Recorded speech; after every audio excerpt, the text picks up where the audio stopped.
So the title of my talk is Healthy Food, Healthy Environments, Insights on Access, Choice, and Outcomes. And let me see. Let me give you a little outline of what I'm going to talk about. After a couple introductory slides on background, I'm going to focus on disparities in food access, drawing on our experience here in New Orleans. And then I'll talk about the links between food access and health. And then what can be done about it? What have we done to address the problem here in New Orleans? The last topic on environmental impacts of our food choices, I'm not going to talk about in the regular session. If there's time in the panel, I'll entertain questions about that. But I wanted to focus this more on the built environment. And so that's sort of an appendage from an earlier version. Okay, so to lay the context for this, the problems of food access really became prominent in this country in the late 60s. This was a time when there was the war on poverty. You had Bobby Kennedy going through Appalachia and documenting poverty in those areas. You had a special, CBS News special on Sunday night in 1968 that attracted 40 million people. It was called Hunger in America. And that was a time when you only had 3 network channels, so you could get 40 million people watching the same show, and that show had quite an impact. And generally, the idea of food access problems at the time were considered a failure of household resources. People didn't have enough money to buy food. And so the obvious response to that was food assistance, some sort of economic program to increase people's ability to buy food. And so you saw expansion of food stamps, the WIC program, school lunch and breakfast, all of those food assistance programs expanded during that time. Since the 60s, and there's been several versions of this question about, do the poor pay more for food? There's been a paper that was studied, it was put out in the late 60s, and it came out again in the 70s, and actually USDA did a paper on this in the 90s looking at that question. And it's significant for this discussion because it's the first time that people started looking at geography in urban areas and how that can play into our access to food. What the initial study was in Philadelphia, and what they looked at low-income neighborhoods compared to high-income neighborhoods, and they looked at the stores in those neighborhoods and compared the prices and found that the poor actually pay more. And that was been verified even by the USDA study. Fast forward to the 90s, you've seen we begin to see an expansion of our abilities to do geographic information systems.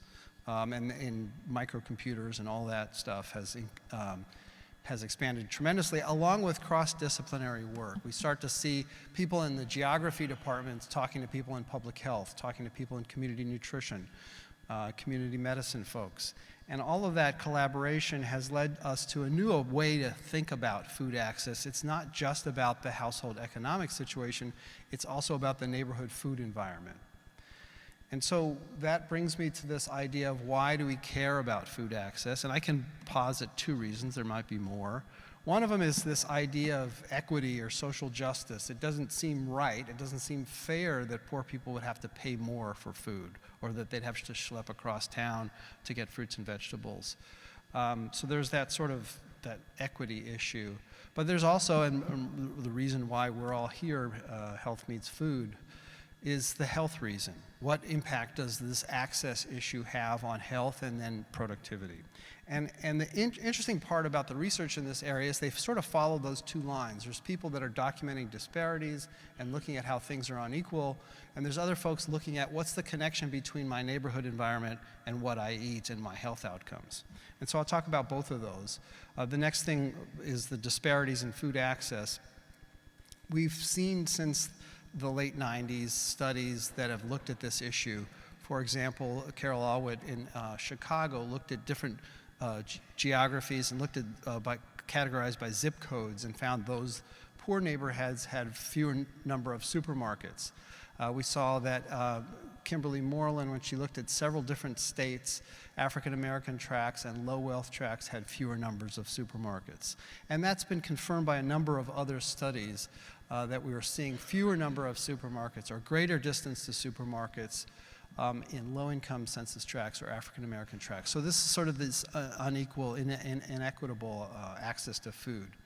When we started getting into this in the mid-2000s, what we saw was there was a gap in the literature. There had not been studies situated in the urban South. None of these studies had actually ground truth the neighborhood environment. They were all InfoUSA purchased databases that have a lot of error, things that are called supermarkets that aren't really, and vice versa.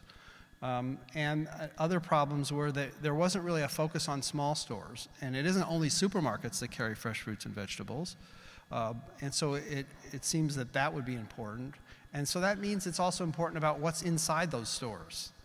None of this had really been looked at. And so we developed a research program to look at disparities in access, and particularly first of all, are there disparities in access by race, ethnicity in urban areas of southeastern Louisiana in terms of both the stores but also access to fruits and vegetables? Putting aside what the store types are, could we see actually more shelf space in a neighborhood of fresh fruits and vegetables in some neighborhoods versus others?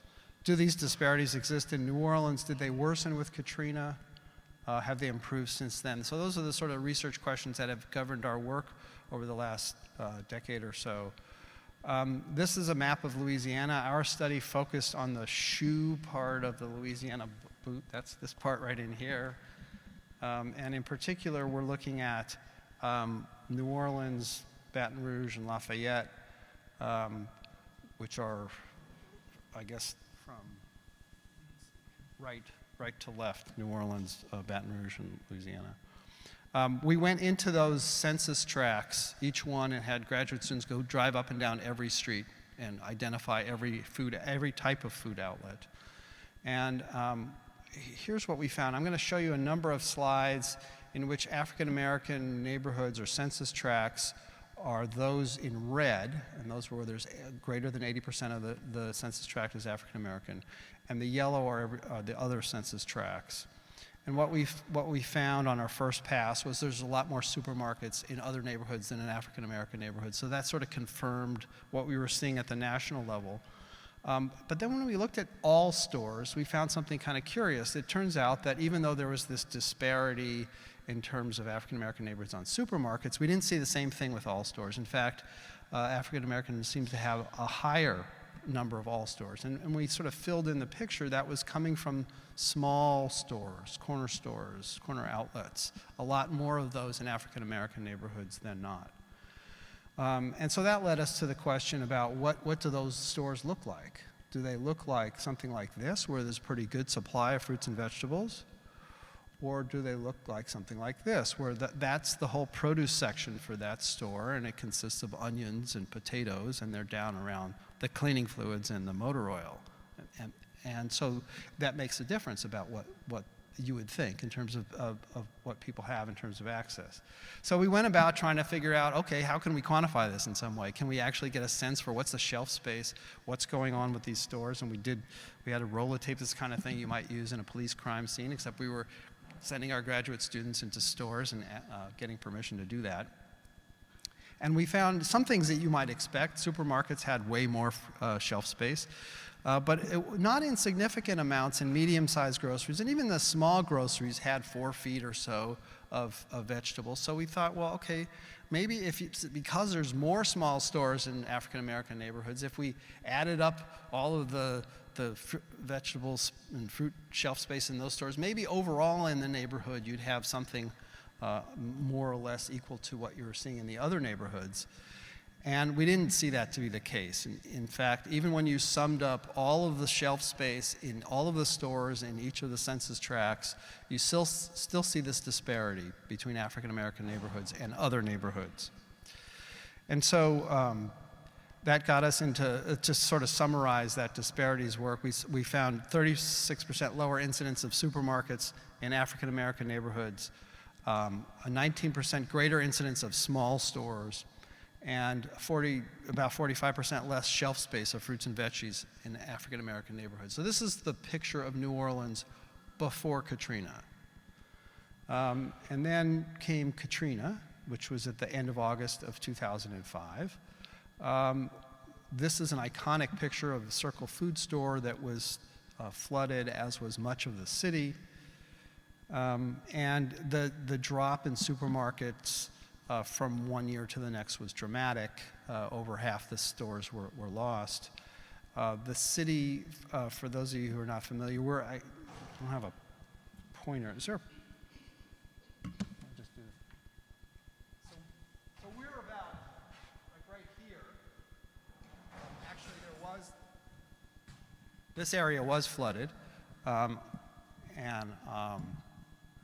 if you were to go outside on August 30th or September 1st of 2005, you would need to get out of here in a boat.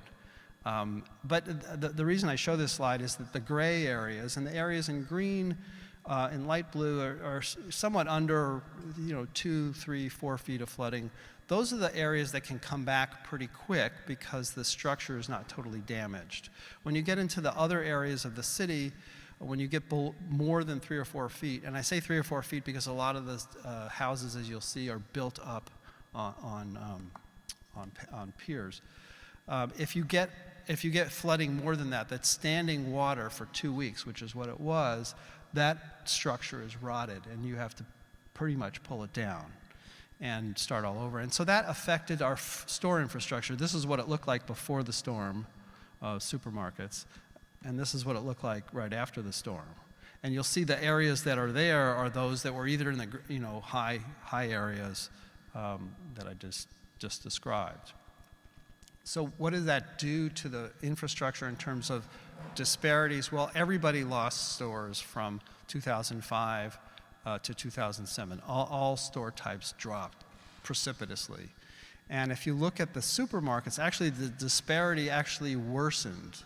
So this is what the disparity was before the storm, and everybody went down a little bit, but the disparity worse. That gap between African American neighborhoods and others got worse.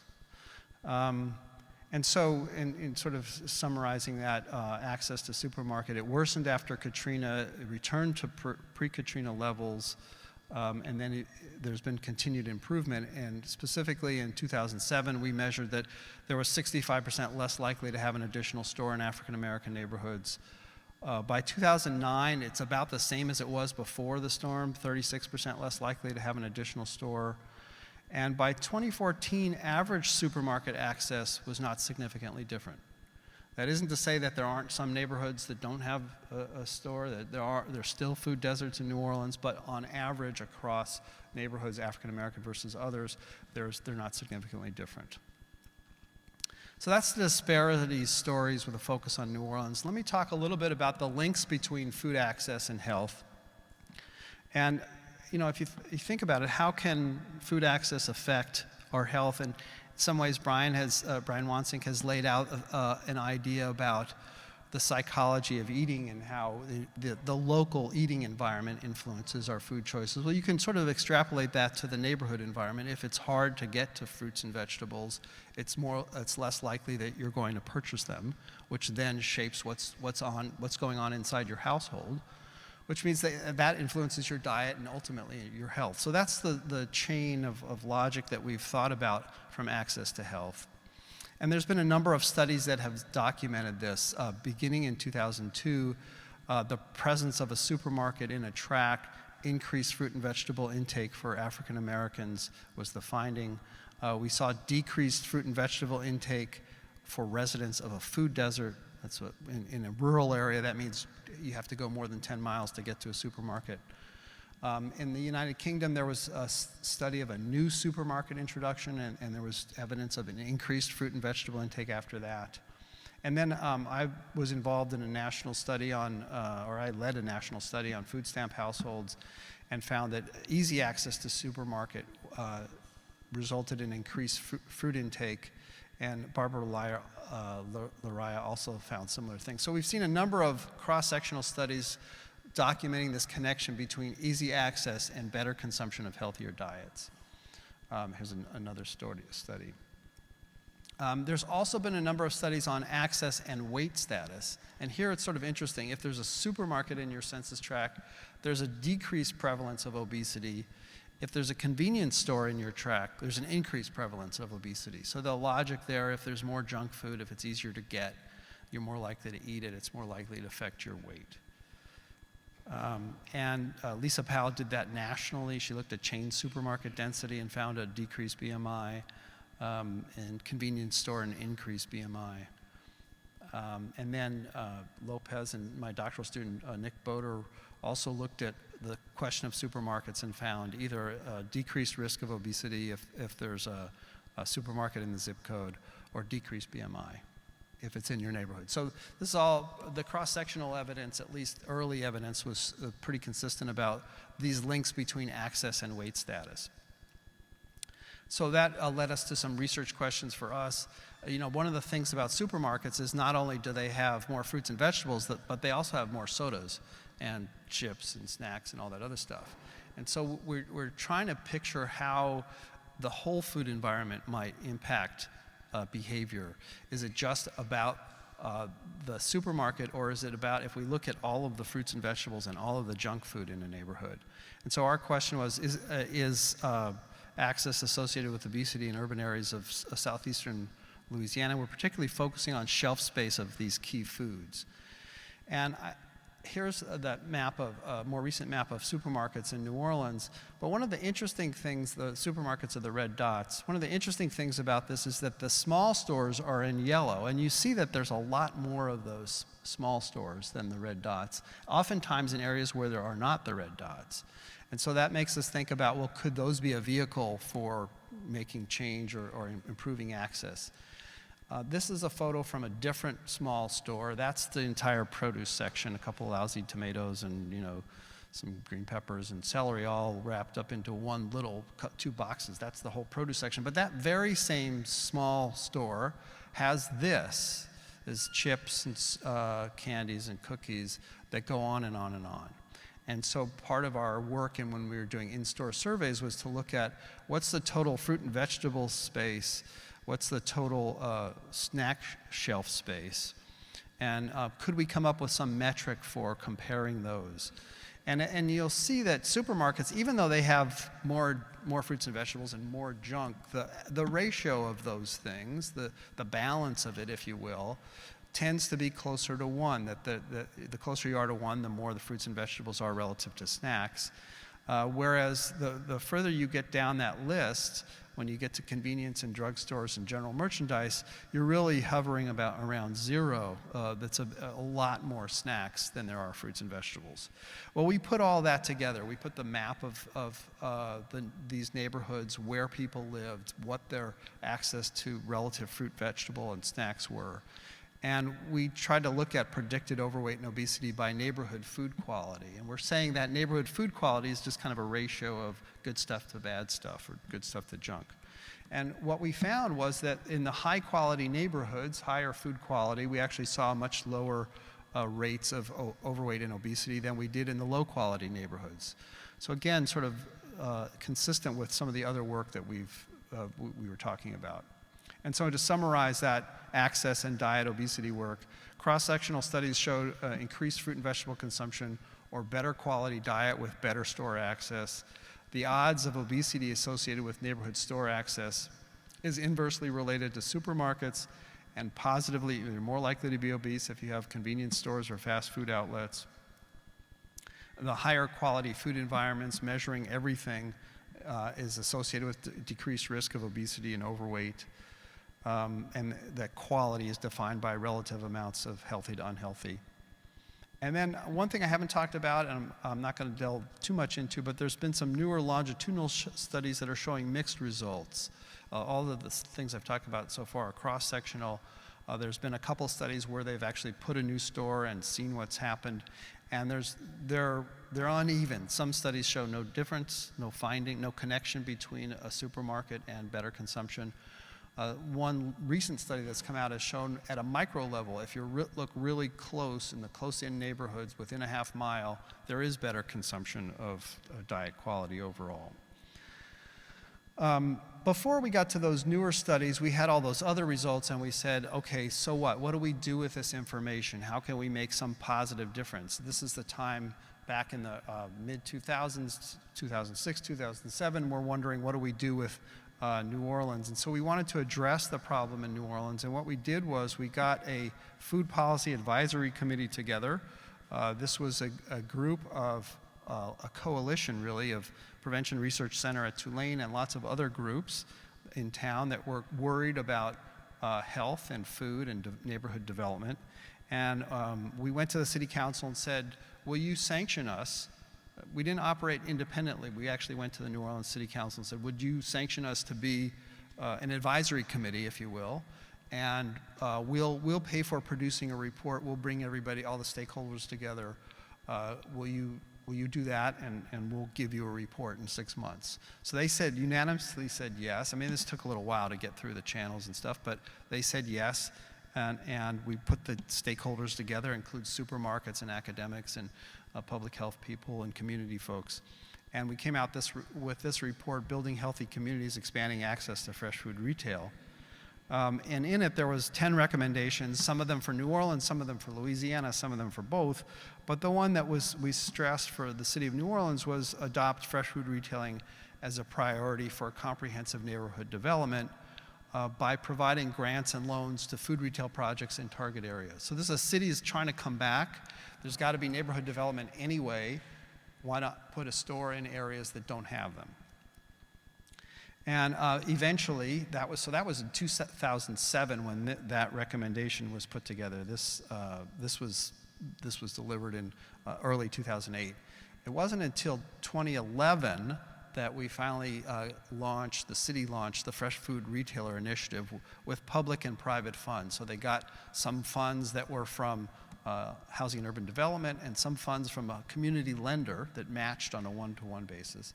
And the idea was there would be low-interest loans for operators that wanted to open in underserved areas. And proudly, in 2014, the Circle Food Store, that iconic picture of the flooded place, finally came back. There have been a number of other successes. About half a dozen different stores have come back. We're in the process of looking at that and going back into the field and collecting data to see what difference that program has made. The city has moved on from this program, and I showed you this slide of supermarkets, and I emphasized how small stores were much more numerous and perhaps could be more agile in providing fruits and vegetables.